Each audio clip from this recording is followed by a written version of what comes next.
Then a little bit later on, we also follow like a very complicated relationship between Aaron Burr and Hamilton, who they're not exactly friends, but they're not exactly enemies either. Broadway, here I come. Broadway, here I come. Broadway, here I come. Broadway, here I come. Broadway, here I come. Hello and welcome to the third episode in our 8-part series, Broadway Battles, a podcast and talk show by Four Seasons Performing Arts. Today you'll get to hear two musicals of a similar theme or genre, compared and contrasted in a debate-style conversation. Also, through this episode, you'll get to hear some performances from these musicals by talented actors and actresses from this area. I'm Sage Harper, and this is Peyton Owen. Yeah, and in addition to hearing us talk to you guys today, you'll get to hear some pretty talented musical performances from the performers in the area. You'll get to hear Tyler Ziemba, Brennan Lockwood, and Kristen. So that's super exciting. And the two musicals of the episode today are In the Heights and Hamilton. So clearly a Lin-Manuel Miranda-themed episode. Also, we want to remind you that 70% of the proceeds from this episode go to the Chicago Children's Theater, which puts on performances for younger audiences. Yes, great organization. They put on some really, really great stuff. So consider donating in the link in the bio. But today we'll be talking about the music composition, the story, the dance, and then the design of these two musicals, which is super exciting. But we will start off with a quick synopsis of each, so let's get started. All right, so let's start with a synopsis of Hamilton. So Hamilton, as you probably know, is the story of Alexander Hamilton during the American Revolution. And it's obviously not a new story. It's pretty much the oldest one in American history. It's set in the late 18th and early 19th centuries. And it's really the story of our country told in a completely new way. It's pretty much a biography turned into a musical, which is really interesting. And it tells the story of the poor immigrant Alexander Hamilton, who he's such a self-starter that he makes his way to America and earns his title as a founding father. And it also follows the stories of the Schuyler sisters, who are the family of Hamilton's wife, Eliza.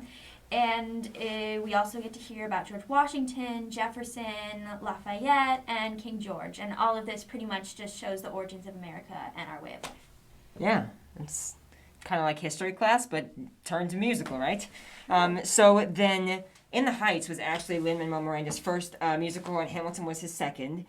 So In the Heights is definitely a little bit of a different story. It kind of follows this community that is set in New York, in a city called Washington Heights. So it's kind of a sort of fun but sort of conflict-ridden musical, but it's definitely a little bit lighter than most of the musicals that we've talked about in this series so far.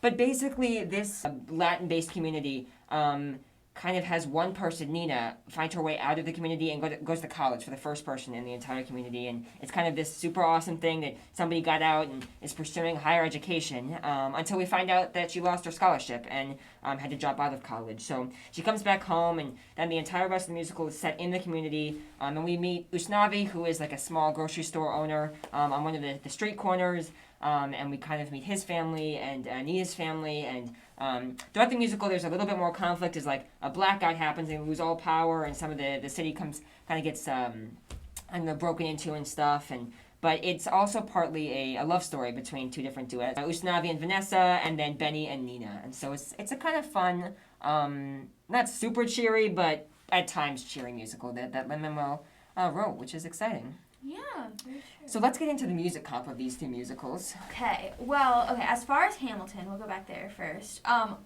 lot of their success and what they're really known for is the fact that it's in the genre of rap, which so is In the Heights, but I think Hamilton is more notable for that, in my opinion. And it definitely mixes modern musical theater, and also it has a lot of hip-hop, pop, and rap. And most of it is very, like, upbeat, and it has a lot of, like, very impressive rap in it, which we'll talk more about later, maybe. There are definitely some similarities between the music composition of the two musicals. I think you might agree with that. They have some much faster raps that people consider pretty impressive, and then also some power ballads like Burn and Breathe. But the music is really great because rap in general allows it to feel like a very natural conversation, and I think that feels more compelling and natural to an audience than many classic musicals.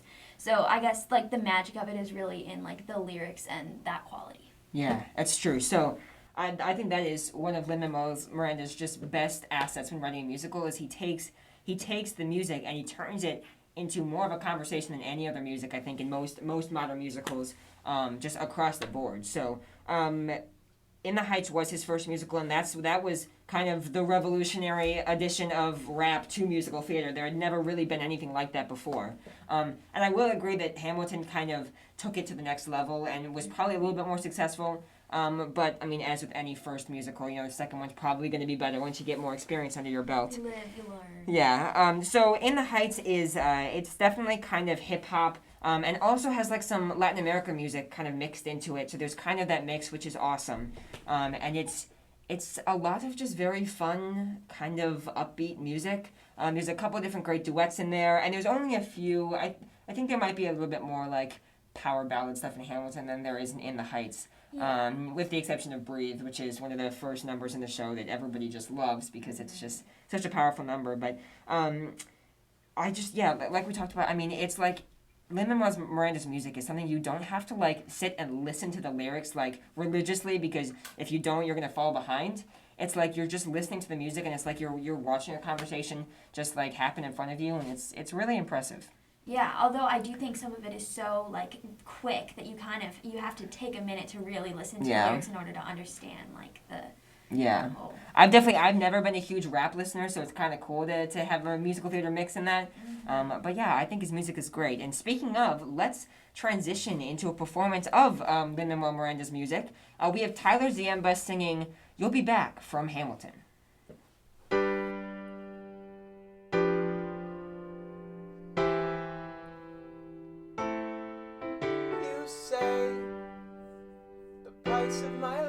Not a price that you're willing to pay. You cry in your tea, which you hurl in the sea when you see me go by. Why so sad? Remember we made an arrangement when you went away. Now you're making me mad. Remember, despite our estrangement, I'm your man. You'll be back, soon you'll see. You'll remember you belong to me. You'll be back, time will tell. You'll remember that I served you well. Oceans rise, empires fall. We have seen each other through it all. And when push comes to shove, I will send a fully armed battalion to remind you of my love. Da da da da da da da da da da da da da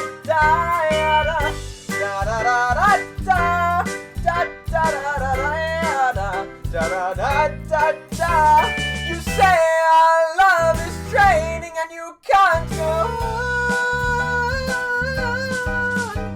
You'll be the one complaining when I am gone.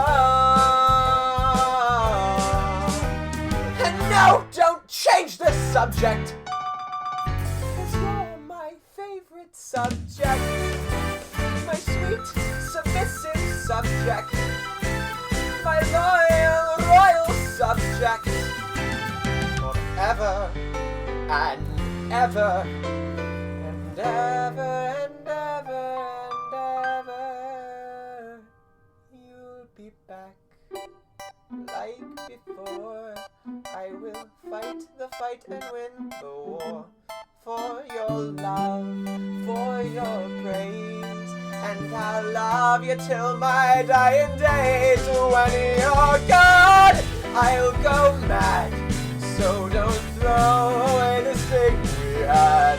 'Cause when push comes to shove, I will kill your friends and family to remind you of my love. Da da da da da.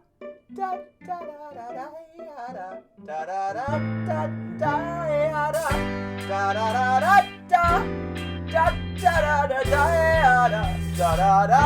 Everybody.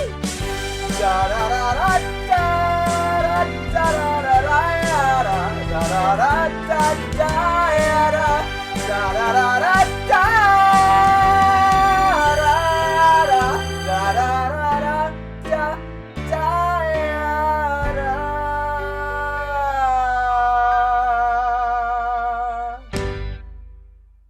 Tyler, that was fantastic. What a fun song to listen to, and you hit it out of the park. Yes, That was great. So let's talk about the story and get a little bit into some more of the details of these two musicals.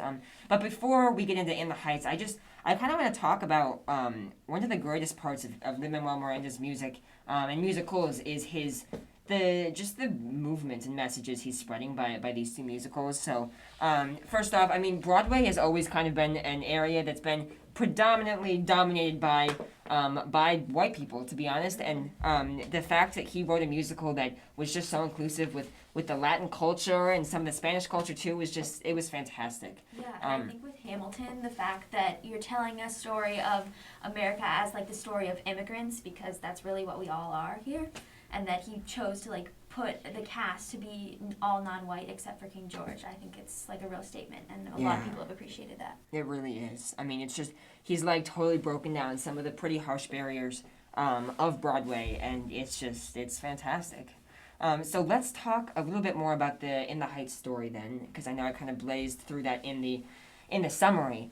But so like I said, a lot of the conflict of this musical kind of stems from the community, and I think what happens is the community kind of all goes through these problems together, and then they all kind of deal with it in their different ways. So when Nina drops out of college and comes back, she's kind of not necessarily content because she feels like she's let her community down, but she's okay to stay home and kind of accept the fact that college didn't work out. While her parents are, we are going to sell our business and we're going to get you back into college. And then on the flip side, Usnavi is kind of struggling with his business. And after this kind of interesting lottery win happens, he and his younger cousin kind of have the opportunity to leave the community. And so as he kind of gets into a potential relationship with Vanessa, and Nina gets into a potential relationship with Benny, we kind of, see some struggles as Usnavi wants to leave, and Nina's going to be going back to college. There's a lot of conflict within there. And it's just kind of how this sort of working class urban community just works through these troubles. And eventually the story does end as Usnavi realizes that, no matter where he goes, his home is Washington Heights, and his family is the entire extensive community, and Nina accepts the fact that, it is her dream to go on to a higher education, and just because it didn't work out the first time doesn't mean that it won't ever work out. So In the Heights it's honestly a really, really fun musical to watch. Yeah, for sure. I completely agree with all of that. As far as the story of Hamilton, I feel like most of us probably know the story of the American Revolution. Don't need to go into too far details, huh? I mean, yeah, this isn't history class, so I'll focus a little bit more on like Hamilton's personal story, which is also a big part of the musical. Specifically, like his relationships with the other characters are really important. Especially like right from the beginning, we meet the Schuyler sisters, who are these like three powerhouse women from New York City, and they all sort of develop their own relationship with Hamilton. Angelica, who's the oldest sister, is initially interested in Hamilton, but she doesn't really let herself go there, and he ends up marrying Eliza, who is the middle Schuyler sister, and they become a very tight-knit couple, all the way up until Hamilton's potential affair scandal in the second act. Yeah. So it's actually interesting that there are the three powerhouse girls of the Schuyler sisters, because in the Heights, there's a similar sort of vibe with Daniela and Carla and then Vanessa, who all work at the salon. So it's kind of funny that there's like, in both musicals, there's three powerful girls that have some cool numbers, and just some similarities between these two musicals. Yeah, and like the way that he writes them singing off of each other is really great too. It's great. Then a little bit later on, we also follow like a very complicated relationship between Aaron Burr and Hamilton, who they're not exactly friends, but they're not exactly enemies either. And somehow they create each other's successes, but they also kind of lead to each other's downfalls in the end. They really begin their political climb around the same time, and I think Burr always feels very clearly like Hamilton is sort of one step ahead. He has this edge, but they kind of judge their successes based off of each other, and although neither one ends up being president in the end, because Hamilton kind of sealed his fate when he had that affair, and Burr ends up not becoming president because Hamilton speaks out against him. So they have these like political differences, but they kind of go off of each other. And obviously, we probably know that the story ends with a duel between the two of them, which is a pretty notable part of the story, and a lot of people were wondering how Miranda was gonna like portray that. But Hamilton, in the end, he raises his gun and he shoots at the sky instead of shooting Burr, symbolizing that he was basically trucing the conflict. Yeah, and that was like a gentleman's move. It's pretty notable. That's what he told his son to do. And Burr does aim to kill, and he does end Hamilton's life. So that it would seem that would make for a negative ending to the musical, and in some ways it does feel that way for a moment. I certainly don't know anyone who's made it through this musical without crying. But the final song, which is Who Tells Your Story, Who Lives, Who Dies, Who Tells Your Story, it sends kind of a hopeful message because it's like kind of a tribute to all of Miranda's work and how the musical itself is telling their story, and how Eliza also told Hamilton's story. Yeah, I agree. And I think, that is one of the greatest things about Lin-Manuel Miranda's work, is that they both end kind of on a happy note. In the Heights ends with people staying in the community and accepting, that this is where they belong, and it's kind of a happy ending for both these musicals, which is great. Yeah, it's a message of hope. Yeah. So let's now talk a little bit about the dance of these two musicals, because let me tell you, In the Heights and Hamilton dance is just fantastic, which is great.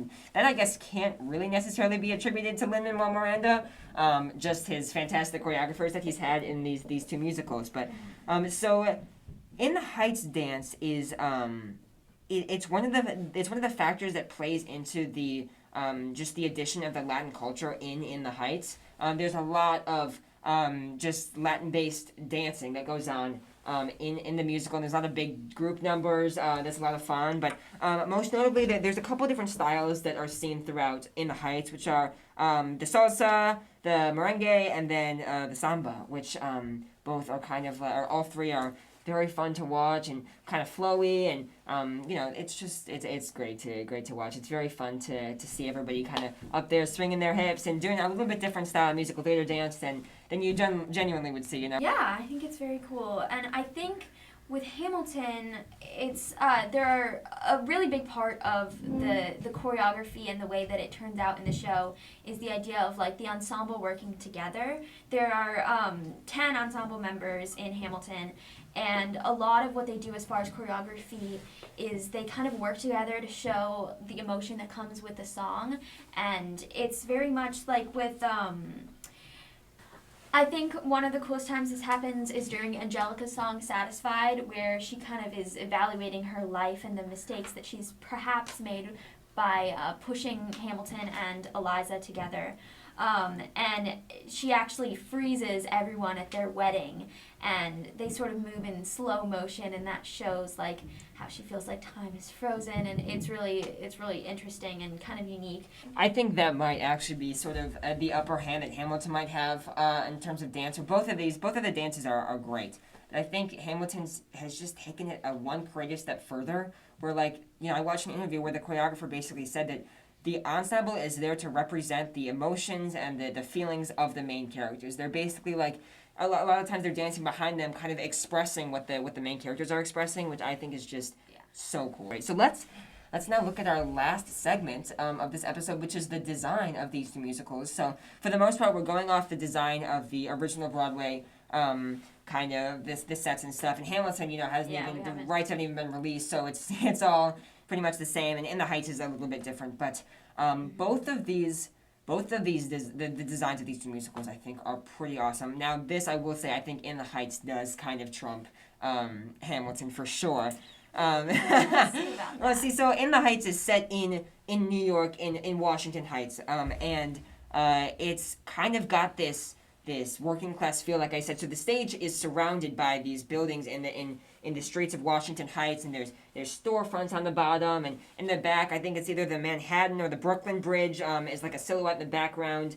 And really this, cool. it's so pretty, and like the lighting is just, it's awesome. Like they've got a lot of bright like neon colored lights, which is great. Not so much like Dear Evan Hansen or any of those, or Dogfight, not that kind of like neon lights, but like a lot of just fun lighting. And I've noticed that the lighting itself is never really all that dark. There's a few like solo songs where you do the classic musical theater where the background's all dark and there's one spotlight on you, but for the most part, the stage of In the Heights is almost always lit up. Which just kind of makes it feel fun and happy, rather than like Phantom when it's frequently dark and mysterious, I think Hamilton is a little bit different. Obviously, I think that they wanted to let it all like kind of speak for itself, and the set is mostly about like creating an atmosphere, and then they kind of use the actors working together and the dancing to create more individual environments. So I mean, the set design, I think, is supposed to stay true to like what it would have been at this time period in the like 17 and 1800s. Yeah. It's very like wood themed. It's funny. The first time I saw it, I kind of thought it looked like a pirate ship because there's so much wood and there's like ropes and ladders and stuff. I was like, this is on a pirate ship. This is an interesting telling of the American Revolution, but Yeah, I think it feels very like classic musical theater. You've got like scaffolding and ropes and ladders and all that kind of thing. yeah. Yeah, I think one thing that I would say Hamilton does have that was really interesting, and I don't know, maybe Better than In the Heights? I think I know where you're going with this. Maybe we'll see.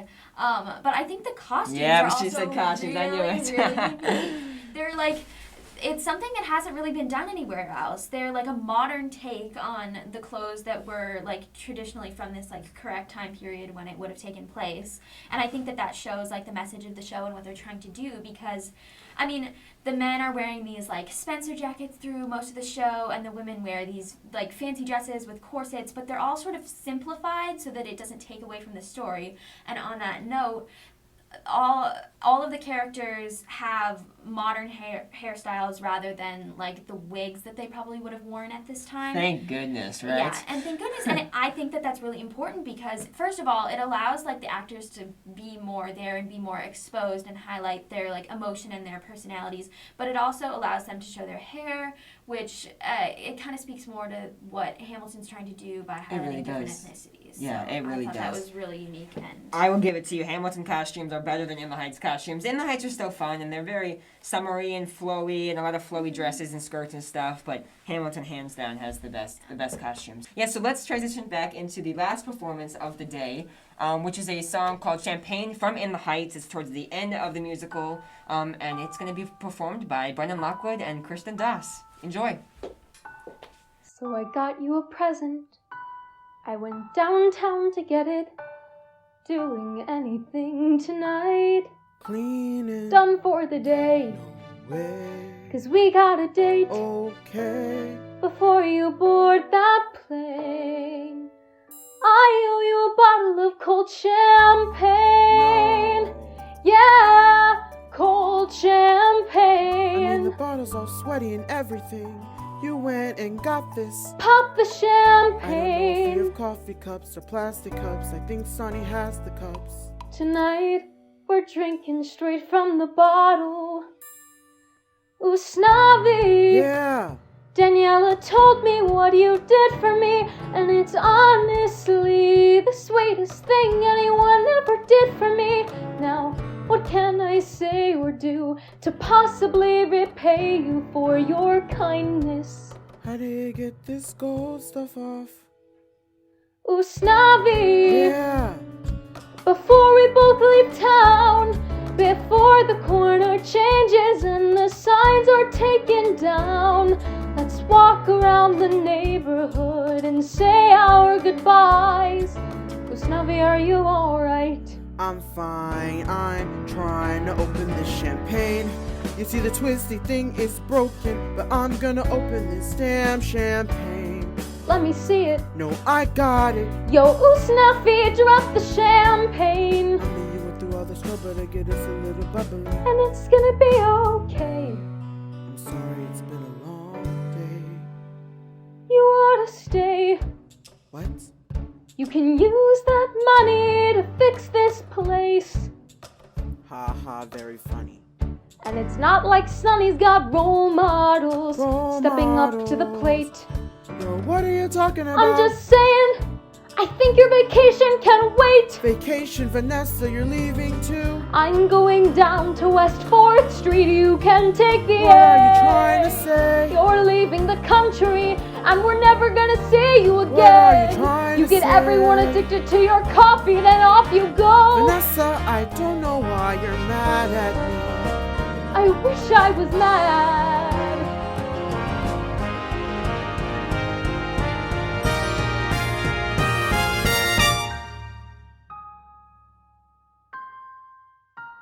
I'm just too late. Wow, that was amazing. Kristen and Brennan, that was fantastic. Thank you guys so much. Yes, that is one of the best songs from In the Heights for sure, and you guys did it justice for sure.